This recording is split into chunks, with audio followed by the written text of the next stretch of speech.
아침 햇살이 거실로 스며들던 그날도 평범했어요. 수지는 언제나처럼 남편 민우의 출근 준비를 도왔습니다. 20년을 함께한 부부의 일상이란 게 원래 그런 거죠.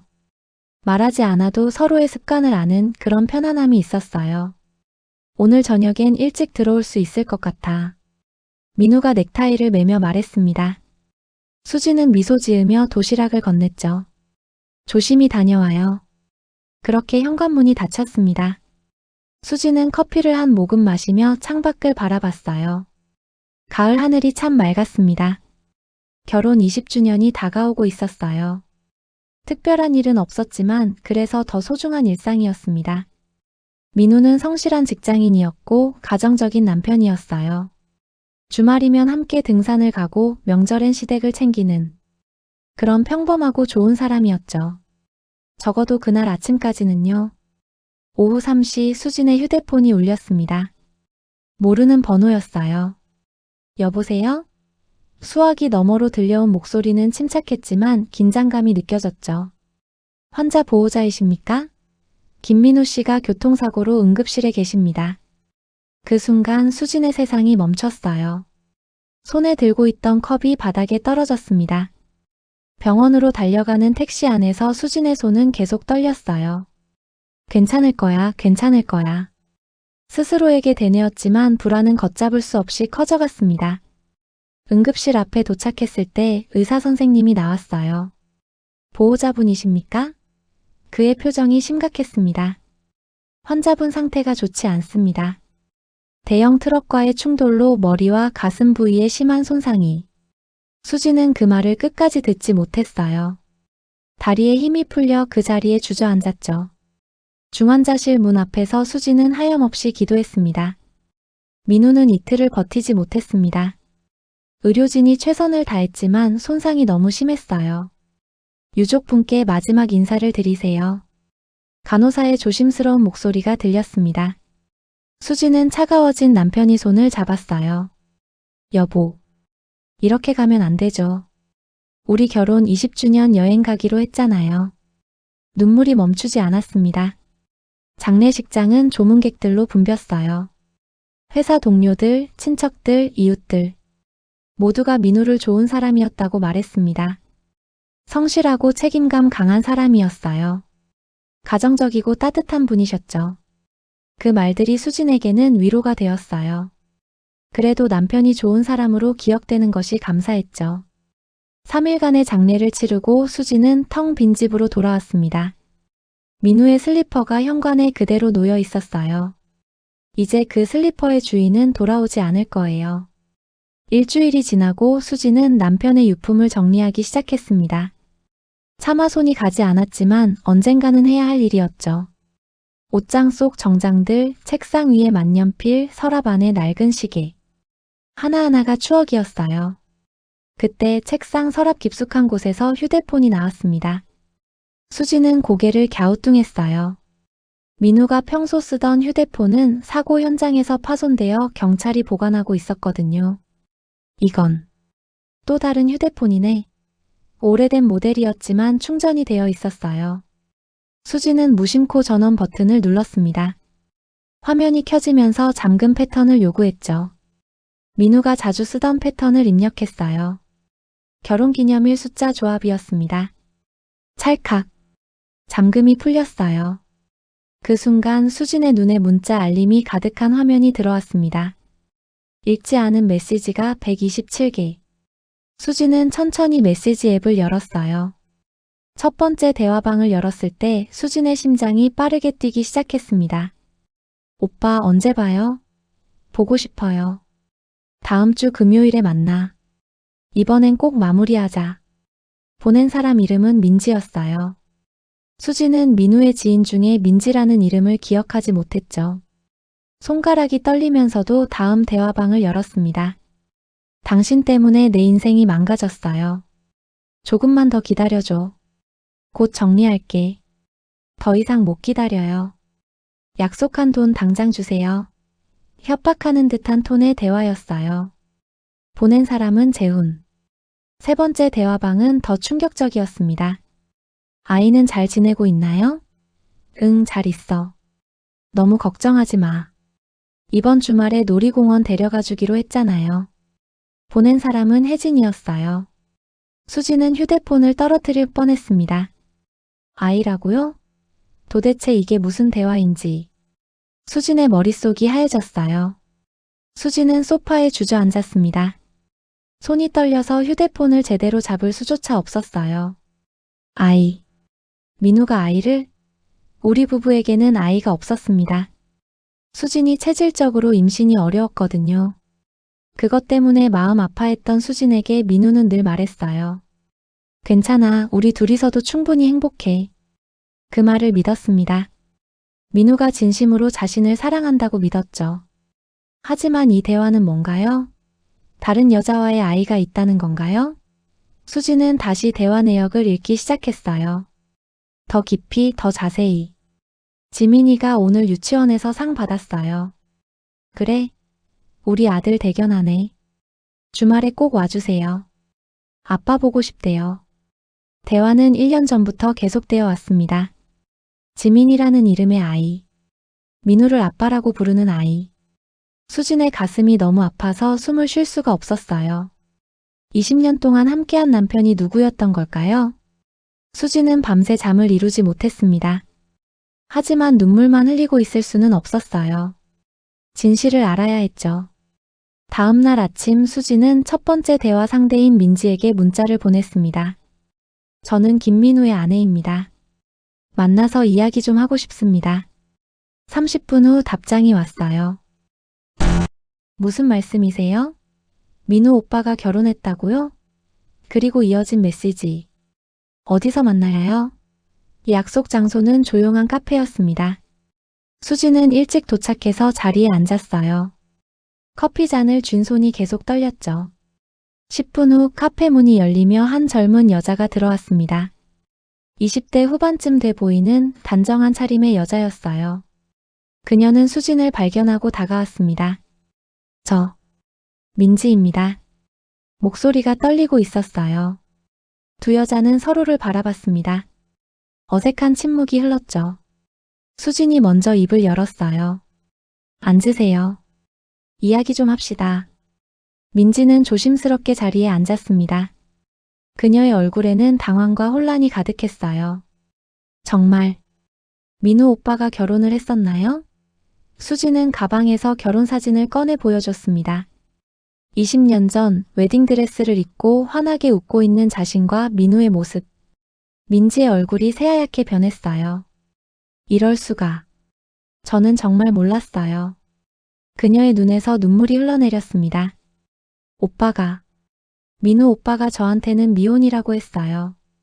회사 일 때문에 바빠서 자주 못 만난다고만. 수지는 침착하게 물었어요. 언제부터 만났나요? 2년 전이요. 회사 선배로 만났어요. 친절하고 따뜻한 사람이라고 생각했죠. 민지가 흐느끼기 시작했습니다. 6개월 전에 청혼도 받았어요. 반지도 받았고 결혼 날짜까지 잡아놨었는데 수진의 가슴에 날카로운 칼이 꽂히는 기분이었어요. 남편이 다른 여자와 결혼을 약속했다고요? 민지는 가방에서 작은 상자를 꺼냈습니다. 그 안에는 약혼 반지가 들어 있었어요. 이걸 받았을 때 정말 행복했어요. 드디어 가정을 꾸릴 수 있다고 생각했죠. 수지는 그 반지를 물끄러미 바라봤습니다. 자신이 끼고 있는 결혼 반지와 너무 비슷한 디자인이었어요. 결혼식은 언제로 잡았나요? 다음 달 15일이었어요. 예식장도 예약했고 청첩장도 이미 인쇄했었죠. 그런데 갑자기 오빠한테 연락이 안 되는 거예요. 민지가 눈물을 닦으며 말했습니다. 3일 전부터요. 전화도 안 받고 문자 답장도 없고 걱정돼서 미칠 것 같았어요. 그런데 아내분한테 연락을 받다니. 수지는 조용히 말했어요. 민우는 일주일 전에 교통사고로 세상을 떠났습니다. 민지의 움직임이 멈췄습니다. 뭐라고요? 장례식은 이미 끝났어요. 가족장으로 치렀습니다. 민지는 그 자리에서 무너졌어요. 안 돼. 그럴 리가. 민지가 진정하는데 시간이 걸렸습니다. 수지는 물을 건네며 기다려줬어요. 더 알려주실 수 있나요? 민우와 어떻게 만났는지. 민지는 떨리는 목소리로 이야기를 시작했습니다. 2년 전 회사 프로젝트에서 만났어요. 민우 오빠는 다른 부서 팀장이었고 저는 신입사원이었죠. 그녀의 기억 속 민우는 다정하고 배려심 많은 선배였어요. 처음엔 그냥 업무상 만남이었어요. 근데 오빠가 일 끝나고 저녁 먹자고 하더라고요. 신입이라 힘들 텐데 응원해주고 싶다면서 자연스럽게 가까워졌다고 했습니다. 6개월쯤 지나서 고백을 받았어요. 오랫동안 혼자 지내다가 운명처럼 저를 만났다고 진지하게 만나고 싶다고. 민지는 그 고백을 받아들였어요. 부모님께도 소개했어요. 착실하고 성실한 사람이라고 좋아하셨죠. 나이 차이가 좀 있지만 오히려 믿음직스럽다고. 수지는 입술을 깨물었습니다. 그 시간 동안 자신은 집에서 남편을 기다리고 있었어요. 민지는 계속 이야기를 이어갔습니다. 주말에는 거의 못 만났어요. 오빠가 회사 일이 많다고 했거든요. 평일 저녁에 짧게 만나는 게 전부였죠. 수지는 쓴웃음이 나왔어요. 주말에는 자신과 등산을 가고 시댁을 방문했던 민우였으니까요. 의심은 안 해봤나요? 처음엔 조금. 너무 바쁜 게 이상하다 싶었어요. 근데 오빠가 워낙 성실한 사람이었고 회사에서도 인정받는 팀장이었으니까 그러려니 했죠. 민지가 고개를 떨궜습니다. 제가 너무 순진했나 봐요. 수지는 그녀를 탓할 수 없었어요. 오히려 같은 피해자였죠. 혹시 민우가 다른 이상한 점은 없었나요? 돈을 요구한다거나. 아니요. 오히려 제게 너무 잘해줬어요. 선물도 많이 사주고 데이트 비용도 전부 내고. 민지가 뭔가 떠올린 듯 말했습니다. 아, 그런데 한 번은 누군가한테 전화 오는 걸 봤더니 표정이 심각해지더라고요. 형님, 조금만 더 기다려주세요 라고 하면서. 수지는 귀가 번쩍 뜨였습니다. 그 전화. 언제였나요? 한 달 전쯤이요. 그날 오빠 표정이 너무 안 좋아서 물어봤는데 회사 일이라고만 하더라고요. 수지는 휴대폰에 두 번째 대화방이 떠올랐어요. 재훈이라는 이름의 협박 같은 메시지들. 당신 때문에 내 인생이 망가졌어요. 약속한 돈 당장 주세요. 민지와의 대화를 마치고 수지는 집으로 돌아왔습니다. 그날 밤 그녀는 재훈이라는 사람을 찾기로 결심했어요. 대화 내용을 보니 계좌번호가 몇 번 언급되어 있었죠. 수지는 아는 지인을 통해 조심스럽게 알아봤습니다. 이틀 후 연락처를 얻었어요. 여보세요, 박재훈 씨 맞으신가요? 네. 누구시죠? 김민우와 관련해서 뵙고 싶은데요. 전화기 너머로 긴 침묵이 흘렀습니다. 어디서 만나요? 목소리에 긴장감이 가득했어요. 다음 날 수지는 또다시 약속 장소로 향했습니다. 진실을 향해 한 걸음 더 가까이. 약속 장소에 나타난 박재훈은 수진의 예상과 달랐습니다. 협박 문자를 보냈던 사람이라 험상궂은 사람을 상상했는데 40대 중반의 평범한 회사원이었어요. 다만 그의 얼굴에는 깊은 피로와 절망이 서려 있었죠. 김민우의 아내라고 하셨죠? 재훈이 먼저 말을 꺼냈습니다. 맞아요. 그런데 대체 무슨 일이 있었던 건가요? 문자 내용이. 재훈이 긴 한숨을 내쉬었어요. 민우 씨를 어떻게 아세요? 수진이 물었습니다. 3년 전에 투자 모임에서 만났어요. 그 사람이 좋은 투자처가 있다면서 저를 꼬드겼죠. 재훈의 목소리에 분노가 묻어났습니다. 처음엔 소액으로 시작했어요. 그런데 수익률이 정말 좋았거든요. 한 달에 10%, 20%씩 돌아왔어요. 그래서요? 제가 욕심을 낸 거죠. 퇴직금까지 다 넣었어요. 1억 2천만 원을요? 수진의 얼굴이 굳어졌습니다. 그런데 그게 전부 사기였어요. 재훈은 주먹을 불끈 쥐었습니다. 처음 6개월은 제대로 이자를 줬어요. 그래서 완전히 믿었죠. 주변 사람들까지 소개했어요. 제 동생도 처남도. 그의 목소리가 떨렸어요. 1년쯤 지나니까 갑자기 연락이 안 되기 시작했어요. 투자금을 돌려달라고 했더니 지금 일시적으로 묶여 있다. 조금만 기다리면 큰 돈을 벌 수 있다는 식으로 계속 시간을 끌었죠. 수지는 믿을 수가 없었어요. 민우가 사기를 쳤다고요? 나중에 알고 보니 제 돈으로 다른 투자자들한테 이자를 준 거였어요. 전형적인 폰지 사기였죠. 재훈이 고개를 떨궜습니다. 2억이 넘는 돈을 날렸어요. 제 것만이 아니에요.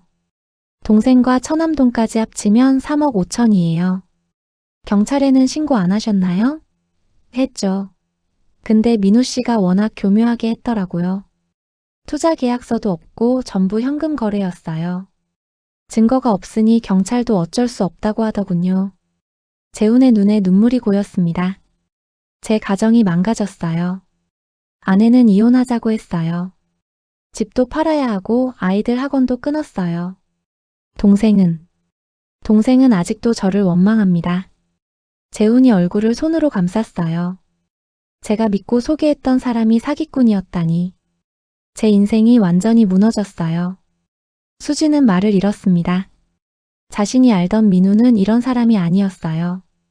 성실하고 정직한 사람이었죠. 아니, 그렇게 믿었어요. 문자에서 협박하신 것처럼 보였는데. 협박이라뇨? 재훈이 황당하다는 표정을 지었어요. 제 돈을 돌려달라고 한 게 협박인가요? 1년 넘게 참고 기다렸어요. 근데 민우 씨는 계속 회피하고 피하기만 했죠. 그는 피식 웃었습니다. 사고로 돌아가셨다고요? 솔직히 안 됐다는 생각보다 화가 먼저 나네요. 이제 제 돈은 어떻게 받아야 하는 건데요? 수지는 대답할 수 없었어요. 남편이 저지른 일의 무게가 너무 무거웠죠. 집으로 돌아온 수지는 허탈하게 주저앉았습니다. 20년을 함께 산 남편이 도대체 누구였을까요? 수지는 며칠간 아무것도 할 수 없었습니다. 민우가 사기꾼이었다는 사실에 충격받았죠.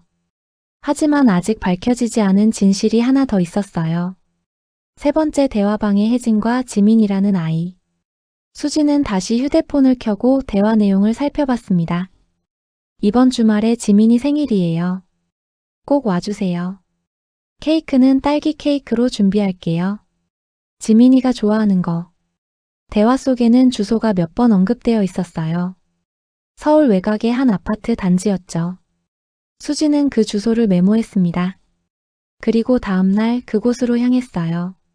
아파트 단지는 조용하고 깔끔했습니다.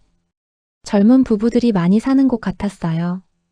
동호수를 확인하고 초인종을 눌렀습니다. 딸랑. 잠시 후 문이 열렸어요. 30대 초반으로 보이는 여자가 나타났습니다. 단정한 옷차림에 부드러운 인상의 여자였어요. 누구세요? 혜진 씨. 맞으신가요? 그 여자의 얼굴이 굳어졌습니다. 저는 김민우의 아내입니다. 수진이 조용히 말했어요. 혜진의 얼굴이 새하얗게 변했습니다. 뭐라고요? 이야기 좀 하고 싶습니다. 혜진은 당황한 채로 수진을 집 안으로 들였어요. 거실은 깔끔하게 정리되어 있었죠. 그런데 한쪽 벽면에 가족 사진들이 걸려 있었어요. 민우와 혜진 그리고 5살쯤 돼 보이는 남자아이가 함께 웃고 있는 사진. 수진의 가슴이 철렁 내려앉았습니다. 이게 대체. 혜진이 떨리는 목소리로 물었어요. 민우 씨가 결혼했었다고요? 그것도 저랑 만나기 전부터? 수진은 고개를 끄덕였습니다. 20년 전에 결혼했어요. 법적으로 정식 부부였죠. 말도 안 돼. 혜진이 소파에 주저앉았어요. 민우 씨는 저한테 이혼한 싱글데디라고 했어요. 전 부인과는 아이 문제로 헤어졌다고. 수지는 참담한 기분이었습니다. 또 거짓말이었던 거예요. 언제부터 만나셨나요? 10년 전이요. 회사 동료로 만났어요. 혜진은 손으로 얼굴을 감쌌습니다. 10년이요. 10년 동안 저는 민우 씨의 정식 파트너라고 믿었어요. 사실혼 관계였지만 곧 혼인신고할 거라고 했거든요. 왜 10년 동안 혼인신고를 안 했나요? 수진이 물었어요. 민우 씨가 전 부인과의 재산 정리 문제가 복잡하다고 했어요. 조금만 더 기다리면 깔끔하게 정리하고 재혼할 수 있다고. 혜진이 울먹였습니다. 바보 같았죠. 10년을 기다렸어요. 그동안 지민이도 태어나고. 아이는 민우의 아이가 맞나요? DNA 검사까지 했어요. 친자가 맞아요. 지민이는 민우 씨를 아빠로 알고 있어요. 혜진의 눈에서 눈물이 흘러내렸습니다. 지금 유치원에 갔어요. 아빠가 언제 오냐고 매일 물어봐요. 2주째 연락이 안 되니까 제가 뭐라고 설명해야 할지 모르겠어요. 수지는 가슴이 무너지는 것 같았어요. 죄 없는 아이까지 있었다니. 민우는 일주일 전에 교통사고로 사망했습니다. 혜진의 움직임이 멈췄습니다. 혜진은 그 자리에서 울음을 터뜨렸습니다. 안 돼. 그럴 리가 없어요. 지민이 아빠인데. 수지는 그녀를 지켜볼 수밖에 없었어요. 자신도 남편을 잃은 슬픔이 있었지만 혜진의 상황은 더 처참했죠. 어린아이가 있었으니까요. 민우 씨가 다른 여자들도 있었나요? 혼란 속에서 혜진이 물었습니다. 수지는 민지 이야기를 해줬어요. 2년 전부터 만난 약혼녀가 있었다는 것. 혜진의 얼굴이 점점 더 창백해졌습니다. 그럼 저와 지민이는 뭐였던 거죠? 그것만이 아니에요. 수지는 박재훈의 이야기도 들려줬습니다.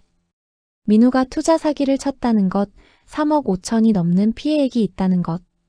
저는 제 남편을 전혀 몰랐던 것 같아요. 수진의 목소리가 떨렸습니다. 20년을 함께 살았는데 그 사람이 누구였는지 하나도 모르겠어요. 이중생활도 모자라서 사기까지 쳤다니. 두 여자는 서로를 바라봤습니다. 같은 남자에게 속았던 피해자들. 집으로 돌아온 수지는 민우의 사진을 바라봤어요. 웃고 있는 그 얼굴이 이제는 낯설기만 했습니다. 그날 밤 수지는 휴대폰의 모든 대화 내역을 처음부터 끝까지 다시 읽었습니다. 그러자 퍼즐 조각들이 맞춰지기 시작했어요. 민지에게 보낸 메시지 회사 일로 주말에 못 만나.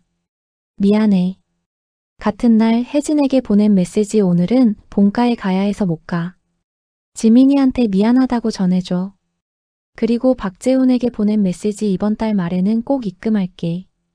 조금만 더 기다려줘. 민우는 정교하게 거짓말을 짜맞추고 있었어요. 한쪽에서는 사랑하는 약혼자, 다른 쪽에서는 아이의 아빠, 그리고 집에서는 다정한 남편. 대화방을 더 살펴보니 낯선 이름들이 더 있었습니다. 성우, 지영, 태수. 모두 비슷한 패턴의 대화였어요. 돈을 요구하는 메시지들, 약속을 미루는 민우의 답장들. 도대체 몇 명을 속인 거야? 수지는 한숨을 내쉬었습니다. 그리고 그때 하나의 대화방이 눈에 들어왔어요. 저장된 이름이 형님이었습니다. 내용을 열어보는 순간 수진의 등에 식은땀이 흘렀어요. 형님과의 대화는 달랐습니다. 이번 건은 규모가 크니까 신중하게 해.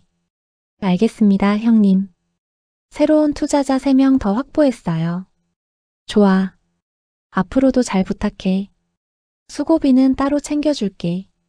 수진의 손이 떨렸어요. 이건 조직적인 범죄였던 거예요. 다음 주에 거래처 만날 때 얼굴 좀 비춰. 신뢰를 줘야 하니까. 네, 형님. 제가 워낙 믿음직스러운 인상이라 다들 쉽게 속더라고요. 민우가 보낸 메시지였습니다. 수지는 구역질이 날 것 같았어요. 얼마나 뻔뻔한 사람이었던 걸까요? 대화는 2년 전부터 계속되어 왔어요. 형님의 지시를 받고 민우가 투자자들을 모으는 구조였죠. 이번 달 실적 정산해라. 내 몫은 1,200만 원이야. 감사합니다, 형님. 민우는 사기 조직의 말단 실행범이었던 겁니다. 수지는 휴대폰을 더 뒤졌어요. 그리고 은행 계좌 정보, 거래 내역서, 투자자 명단 같은 파일들을 발견했습니다. 증거였어요. 명백한 증거들. 수지는 밤새 자료를 정리했습니다. 투자자 명단에는 박재훈 외에도 12명의 이름이 더 있었어요. 피해 규모를 계산해보니 총 8억 원이 넘었습니다. 이 사람들 모두가 피해자구나. 수지는 한 명 한 명의 이름을 보며 가슴이 아팠어요. 그들도 민우를 믿었을 거예요. 성실하고 정직해 보이는 사람이라고. 그런데 형님은 누구일까요? 메시지를 보니 만난 장소들이 몇 번 나와 있었어요. 강남의 한 고급 호텔 라운지 이태원의 바. 수지는 마지막 만남 장소를 확인했습니다. 다음 주 화요일 오후 3시 명동 이응 빌딩 12층 사무실. 날짜를 보니 민우가 사고를 당하기 이틀 전이었어요. 혹시 그 사무실이 아직 있을까요? 수지는 다음날 그곳으로 향했습니다. 12층에 도착했지만 사무실은 텅 비어 있었어요. 문에는 임대 안내문이 붙어 있었죠. 한 발 늦었구나. 수지는 관리실로 내려가 물어봤습니다.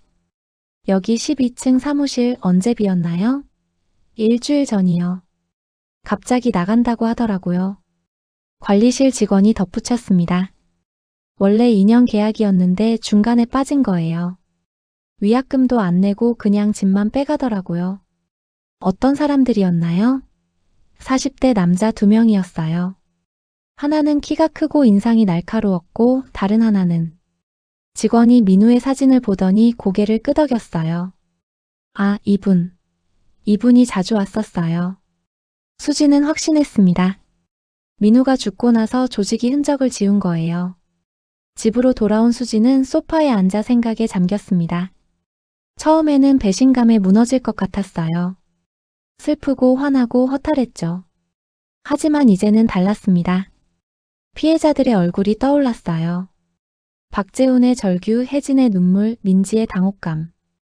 그리고 아직 연락조차 못한 나머지 12명의 피해자들. 이대로 넘어갈 순 없어. 수지는 결심했습니다. 민우가 저지른 일의 책임을 져야 했어요.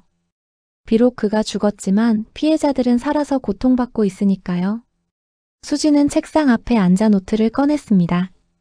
그리고 체계적으로 계획을 세우기 시작했어요. 수지는 먼저 휴대폰의 모든 내용을 백업했습니다. 대화 내역, 파일, 사진까지 전부요. 그리고 민우의 서재를 뒤지기 시작했어요. 책장 뒤편에서 두꺼운 서류 봉투를 발견했습니다. 안에는 계약서들이 들어 있었어요. 하지만 이상했죠. 모두 가짜 이름으로 작성되어 있었어요.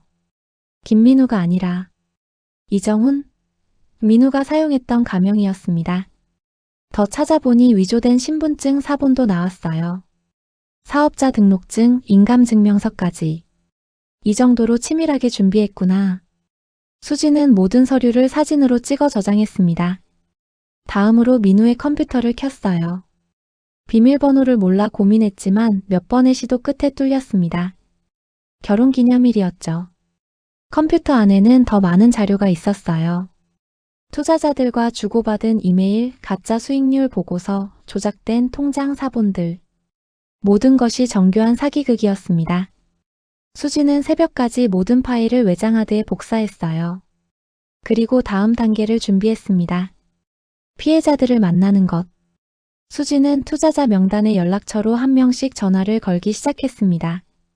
처음에는 경계하는 사람들이 많았어요. 김민우 아내라고요? 무슨 말씀이신지. 하지만 수진이 구체적인 거래 내역을 언급하자 태도가 달라졌죠. 맞아요. 그 돈 어떻게 된 거예요? 사기당한 거 아니었어요? 수지는 피해자들에게 만나자고 제안했습니다. 일주일 후 조용한 카페에 8명의 피해자가 모였어요. 박재훈도 있었고 다른 이들도 하나둘 도착했습니다. 모두 민우에게 속았던 사람들이었죠. 저는 퇴직금 전부를 날렸어요. 저는 부모님께 받은 결혼 자금을, 제 경우엔 집을 담보로 대출받은 돈까지. 각자의 사연을 듣는 수진의 가슴이 무거워졌습니다. 죄송해요. 제가 남편을 제대로 몰랐던 거예요. 수진이 고개를 숙였어요. 하지만 한 피해자가 말했습니다. 아니에요. 당신도 피해자예요. 20년을 속고 산 거잖아요. 수진은 그들에게 모든 증거 자료를 보여줬어요. 함께 고발합시다. 민우는 죽었지만 조직은 아직 활동하고 있을 거예요. 피해자들은 단합했습니다. 함께 경찰서로 갔어요. 수진이 준비한 증거 자료는 방대했죠. 이 정도면 충분히 수사 가능합니다. 담당 형사가 말했습니다. 특히 조직 관련 단서가 있어서 확대 수사를 진행하겠습니다. 수진은 민우의 재산도 조사했어요. 명의는 민우로 되어 있었지만 사실 사기로 얻은 돈이었죠. 집, 자동차, 예금 모두 합쳐서 3억 원 정도 되었습니다. 피해자 배상에 사용하고 싶어요. 수진이 변호사와 상담하며 말했습니다. 법적으로는 부인이 상속자이지만 상속 포기도 가능해요. 다만 피해자들에게 직접 배분하려면 절차가 필요합니다. 수진은 필요한 모든 절차를 밟았어요. 상속 포기 신청을 하고 민우의 재산을 피해 배상기금으로 전환하는 과정을 진행했죠. 언론에도 사건이 보도되었습니다. 투자 사기 조직 검거. 주범은 사망, 공범 수사 중 수진은 인터뷰 요청을 모두 거절했어요. 다만 피해자들의 목소리는 전해지길 바랐습니다. 민우의 재산 처리는 생각보다 복잡했습니다. 은행 계좌가 여러 개였고 일부는 타인 명의로 개설되어 있었어요. 수진은 하나하나 추적했습니다. 경찰의 도움을 받아 숨겨진 계좌들을 찾아냈죠. 총 재산은 4억 2천만 원이었어요. 생각보다 많았습니다. 이 돈으로 피해자들에게 일부라도 돌려드릴 수 있겠네요. 수진은 변호사와 함께 배분 계획을 세웠어요. 피해 규모가 8억이 넘었으니 전액은 아니었지만 절반 정도는 보상할 수 있었죠. 박재우는 수진을 따로 만났습니다. 정말 고맙습니다. 당신이 없었으면 한 푼도 못 받았을 거예요. 당연한 일이에요. 제 남편이 저질렀으니까요. 아니에요. 법적으론 당신이 줄 의무가 없어요. 그런데도 이렇게 해주시다니. 박재훈의 눈에 눈물이 고였습니다. 다른 피해자들도 수진에게 감사를 표했어요. 처음엔 원망스러웠어요. 부인이 몰랐을 리 없다고 생각했거든요. 근데 당신도 피해자였네요. 오히려 우리보다 더 큰 상처를 받으셨을 거예요. 20년이었잖아요. 3개월 후 형님으로 불렸던 조직의 주범이 검거되었습니다. 수진이 제공한 증거가 결정적이었어요. 법정에 섰을 때 그 남자는 뻔뻔했습니다. 민우가 알아서 한 거예요. 저는 몰랐어요. 하지만 수진이 제출한 대화 내역이 그의 거짓말을 무너뜨렸죠. 피고인이 직접 지시한 내용이 여기 다 있습니다. 검사가 증거를 제시했어요. 재판은 피해자들의 진술로 이어졌습니다. 한 명 한 명이 증인석에 서서 자신의 피해를 호소했어요. 제 인생이 망가졌습니다. 가정이 파탄났어요. 노후 자금을 전부 잃었어요. 이제 나이도 많아서 다시 벌 수도 없고.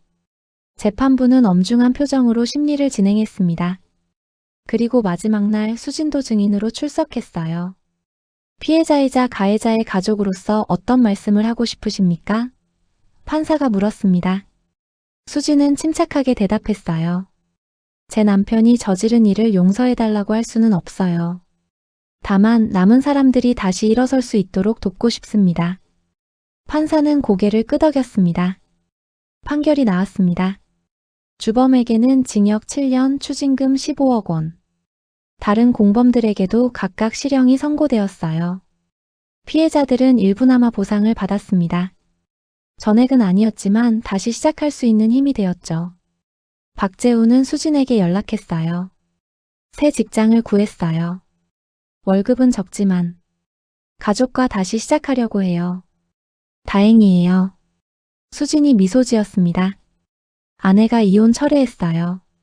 당신 이야기를 하니까 마음이 움직였나 봐요. 같이 힘든 걸 이겨내자고 하더라고요. 다른 피해자들도 하나둘 연락을 보내왔어요. 빚을 조금씩 갚아가고 있어요. 동생과도 화해했어요. 시간이 걸렸지만 수진은 그들의 소식에 위로를 받았습니다. 혜진도 만났어요. 지민이와 함께였죠. 아빠는 하늘나라에 갔어. 혜진이 아이에게 설명했어요. 나쁜 일을 해서 벌을 받은 거야. 하지만 너를 사랑했던 건 진심이었을 거야. 지민이는 어리지만 뭔가를 이해하는 듯 했어요. 수진은 그 모자에게 보상금의 일부를 따로 전달했습니다. 죄 없는 아이니까요. 계절이 바뀌고 또 바뀌었습니다. 수진은 민우와 살던 집을 정리하고 작은 아파트로 이사했어요. 새로운 곳에서 새로운 시작을 하고 싶었죠. 짐을 정리하면서 민우의 마지막 사진을 발견했습니다. 웃고 있는 그의 얼굴. 한때는 그 웃음을 사랑했었어요. 이제는 뭐라고 표현해야 할까요? 미움도 아니고 그렇다고 사랑도 아니었습니다. 그냥 낯선 사람을 보는 기분이었죠. 수지는 그 사진을 앨범에 넣고 서랍 깊숙이 넣어뒀어요. 잊으려는 건 아니었습니다. 다만 앞으로 나아가고 싶었죠. 창밖으로 봄 햇살이 들어왔어요. 따뜻했습니다. 수지는 커피를 한 모금 마셨어요. 쓰면서도 달콤한 맛. 이상하게도 살아있다는 게 느껴졌습니다. 피해자들은 각자의 자리에서 다시 일어서고 있었고 수진도 천천히 자신의 길을 찾아가고 있었어요. 때로는 믿었던 것들이 무너질 때가 있습니다. 함께했던 시간이 거짓처럼 느껴질 때도 있죠. 하지만 그 속에서도 우리는 다시 일어섭니다. 진실을 마주할 용기를 내고 앞으로 나아갈 힘을 찾아서요. 상처는 사라지지 않지만 그 무게는 조금씩 가벼워집니다. 그리고 어느 날 문득 깨닫게 되죠. 우리가 겪은 시간들이 결코 헛되지 않았다는 걸. 그렇게 삶은 계속됩니다. 저는 이 이야기를 처음 들었을 때 한동안 말을 잇지 못했습니다. 수진이 겪어낸 20회의 그림자와 그 끝에서 스스로를 붙잡아 올린 힘이 너무도 선명하게 마음을 흔들었죠. 누구라도 무너질 순간에 수진은 오히려 진실을 향해 걸어갔고 그 선택이 결국 자신을 다시 살아있게 만들었습니다. 저는 지금도 그날 수진이 조용히 했던 말이 기억납니다. 속였던 건 민우였지만 다시 일어서는 건 결국 나였어요. 그 한마디가 오래 남더군요. 이처럼 믿기 어려운 현실도 누군가에게는 실제였다는 사실을 떠올리면 삶을 대하는 태도가 조금은 달라지는 것 같습니다. 오늘 이야기가 여러분에게도 작은 울림이 되었으면 합니다. 구독과 좋아요 부탁드립니다.